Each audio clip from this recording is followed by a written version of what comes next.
Hello, class. We're looking at this constructions 1 through 3 review, and I did this worksheet with everyone in class. It's using all of the 10 different constructions we've learned so far, so our 10 main ideas, and I wanted to work that out as a video, so if you needed to rewatch that, you could.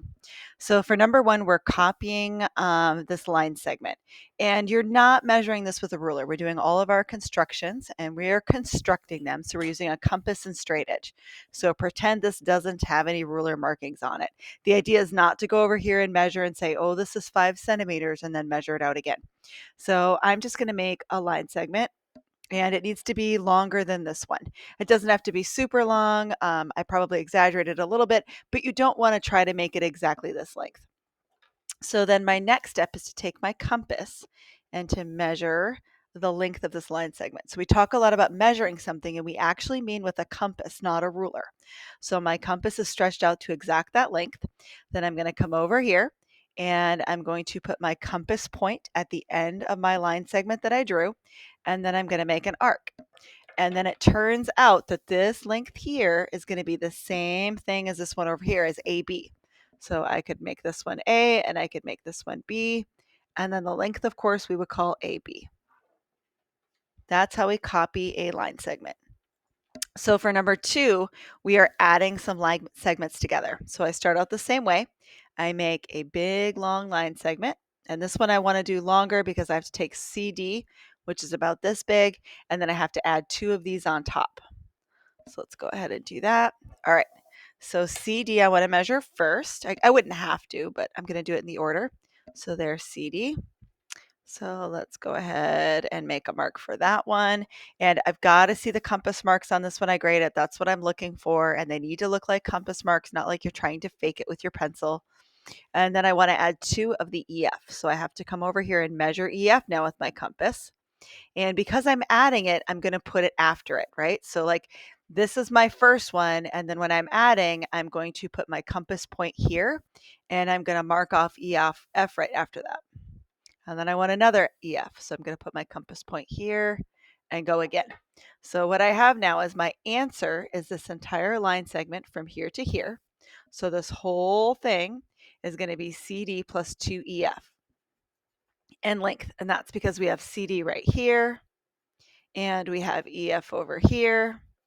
And then we have another EF. So we're adding them because we keep going to the right. So imagine if this was 5 and 2 and 2, then the whole thing would be 9, right? That's what would be going on. Those are just some random numbers, but I want to help you understand what's happening in this problem.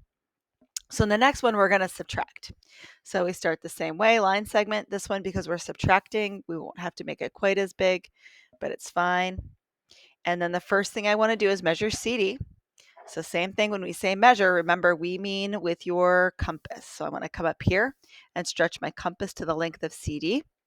And then I'm going to come down my page, put my compass point at the end and make an arc for that. That's CD in length. So now this whole thing is CD. So if I want to subtract EF, then I don't want to keep going and add it on. I want to go the opposite direction for EF. So measure EF with your compass. All right. And then to subtract, we're going to go the opposite direction. So now I'm going to put my compass point here and I'm going to sweep an arc back this way. So this part right here is EF. And so my answer is going to be this segment from here to here. So this part right here is going to be CD minus EF. So next we're going to work on copying angles. So copying angles is a little bit trickier. We start off by making a ray, and you could start by making this ray or this ray. I usually just make the one that's kind of flat on the bottom of my page. That's what we're used to seeing. So I'm going to make a random ray over here.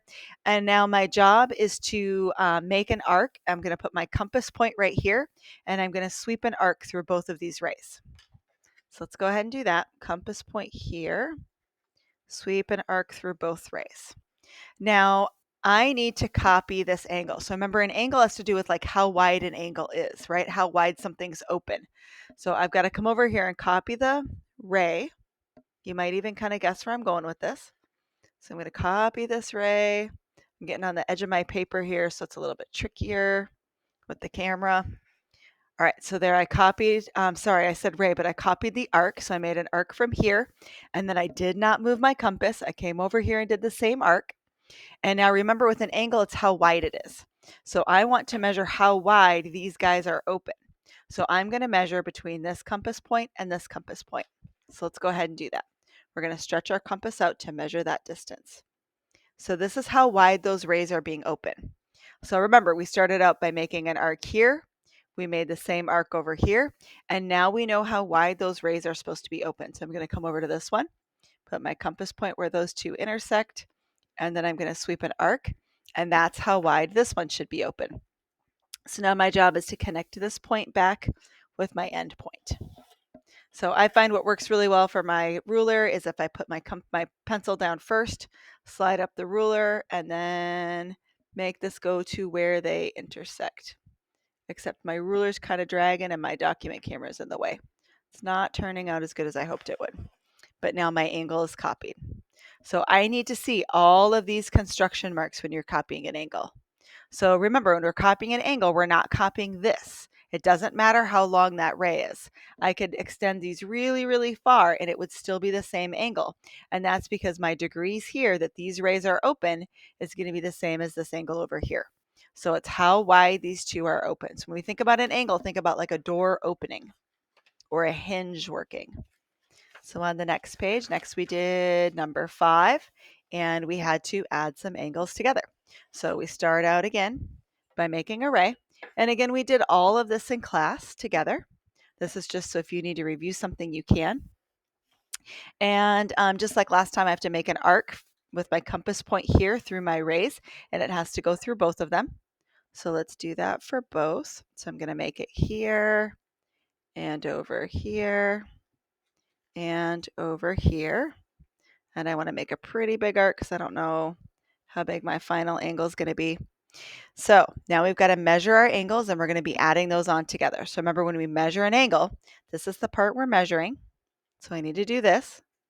And then I'm going to come over here and I'm going to make a little mark.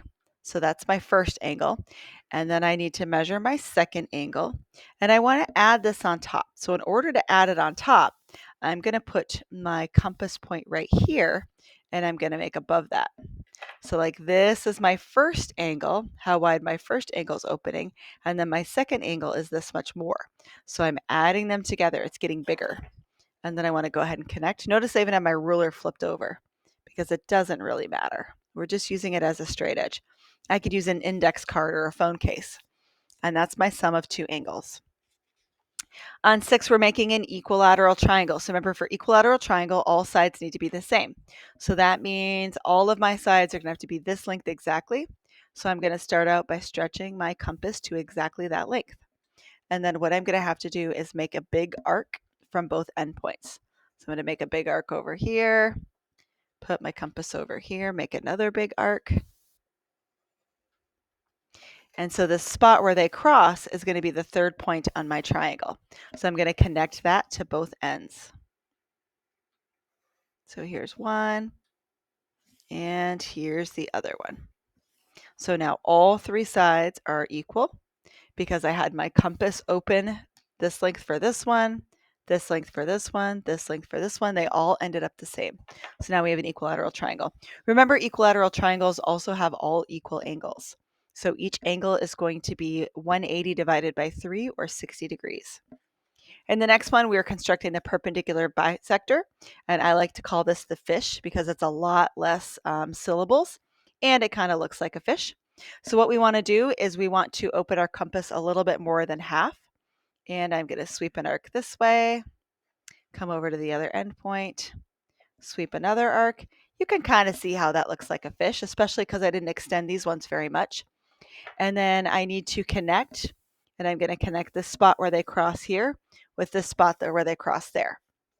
And remember, perpendicular bisector. Perpendicular means it forms a right angle, and bisector means it's going to cut it into So that means this line segment here, so this little piece here, is going to be the same as this one over here. So I can mark them equal.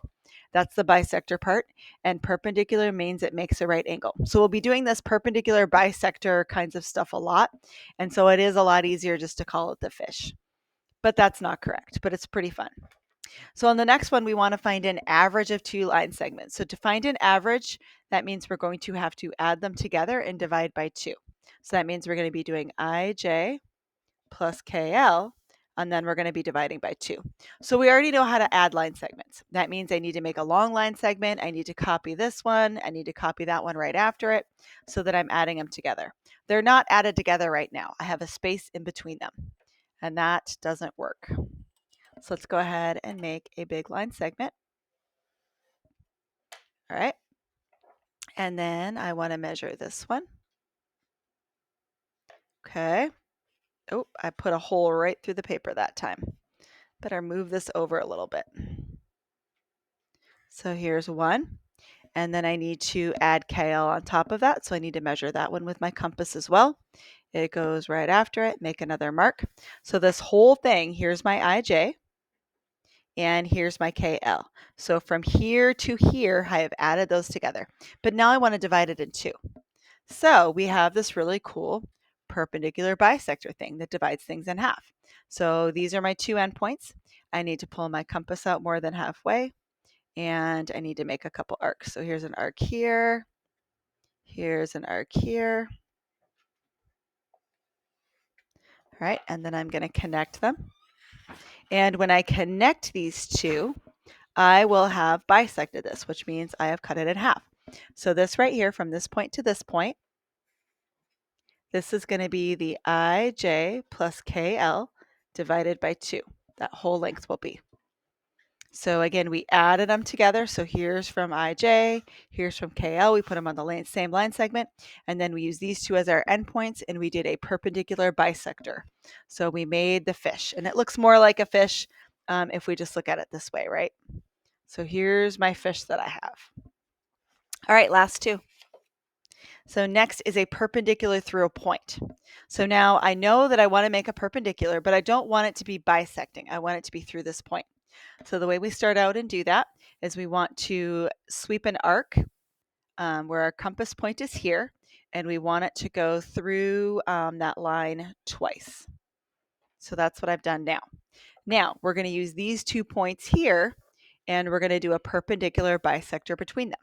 So my compass needs to be open more than halfway. I'm actually just going to leave it the way I already have it because I know it'll work. It's probably going to go right through that point if I did my construction correct. Yep, I didn't move my compass at all. And put it through the other one. But the important thing is your compass has to be more than half of that distance between the two because we're trying to do a bisector between these 2 points.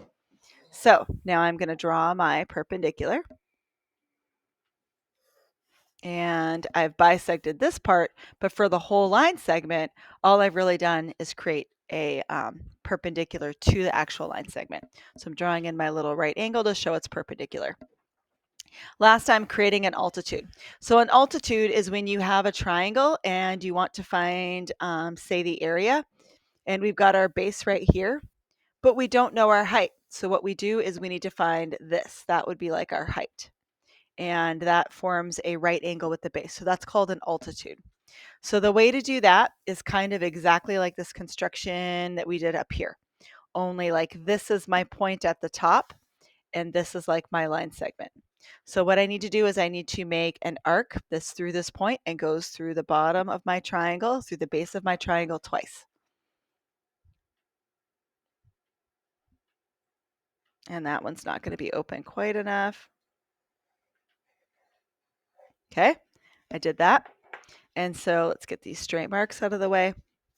So now between this point here and this point here, I need to make that fish again. So I'm doing that perpendicular bisector construction between the two of them. We use the perpendicular bisector all the time, so it's nice to just say fish. All right, there's my fish. And then I'm going to connect this point with this and with this, and it should form my altitude if I did everything right. It actually doesn't look like it lines up very well, does it? Not sure what I did wrong. Let's try it again.